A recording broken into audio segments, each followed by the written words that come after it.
All right, TaylorMade Qi35 drivers. We have all of them here at Atlas.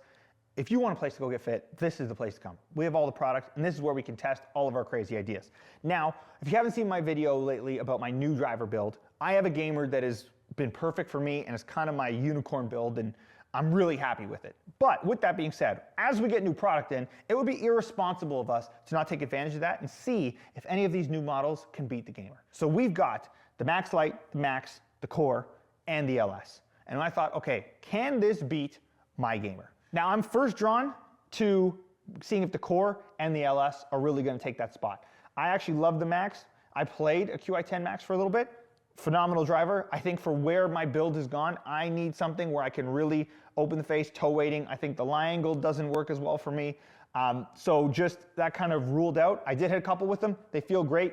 And I think actually overall, the biggest initial impression I get from the new TaylorMade models is the fact that the feel off the face is phenomenal. I think having been an original stealth user, there's definitely been a big jump in the carbon technology, and I would say particularly you notice it with the LS.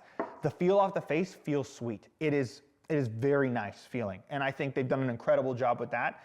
So if you're a TaylorMade guy, you're gonna be very happy with that with the new drivers. Now I'm not the typical reviewer. I'm not just crunching launch monitor data. I need to see a more practical application. So the first thing I did was I actually took these to the range and I just tried to hit balls. Now the Core model, to be honest, wasn't working for me. I was presenting too much of a left miss, and I just couldn't seem to get it to work for me. I don't know why.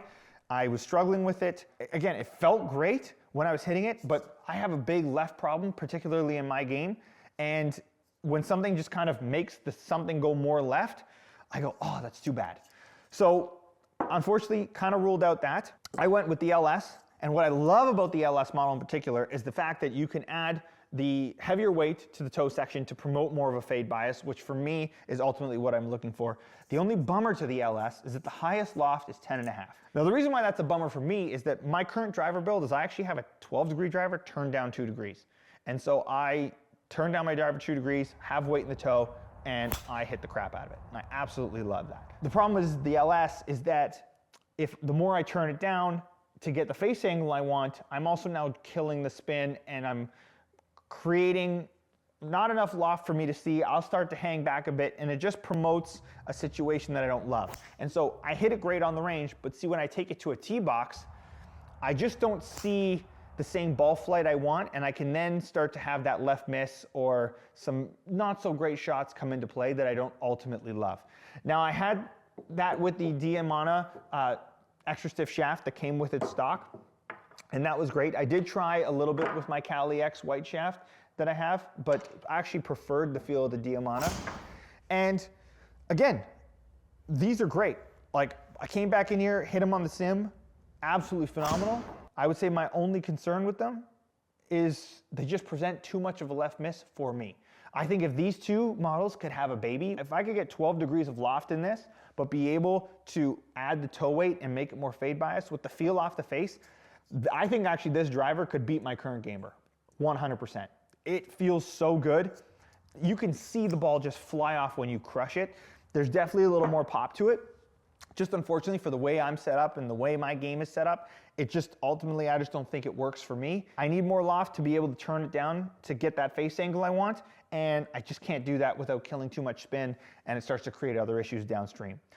Whereas the Core model, they do have a 12 degree. I could turn it down too, but then I don't have the weight in the toe, and I still feel like that face is closing on me, and I can't seem to dial it in. Now maybe if I got fit by a proper TaylorMade person, I could probably dial that in, and maybe that's something I'll explore.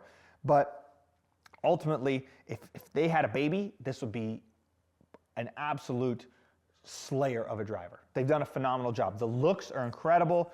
I love the fact that they have the dots built in for GC quads, so testing is just so easy. You can swap heads and you can just go. I was hitting drivers all over the place the past 2 days, and it was just so easy to track the data and get rolling. Highly recommend you test these out for your 2025 driver. I definitely think there's some feel upgrades in the carbon face that are worth the price of admission alone. Performance is obviously going to be great. You know, TaylorMade obviously makes great drivers, but I think the feel perspective is a big jump, in my opinion, from their previous generations, and I think that is definitely worth exploring if you're into TaylorMade drivers. Hope you guys enjoyed this review. Like and subscribe if you haven't already, and I will catch you on the next one. Peace.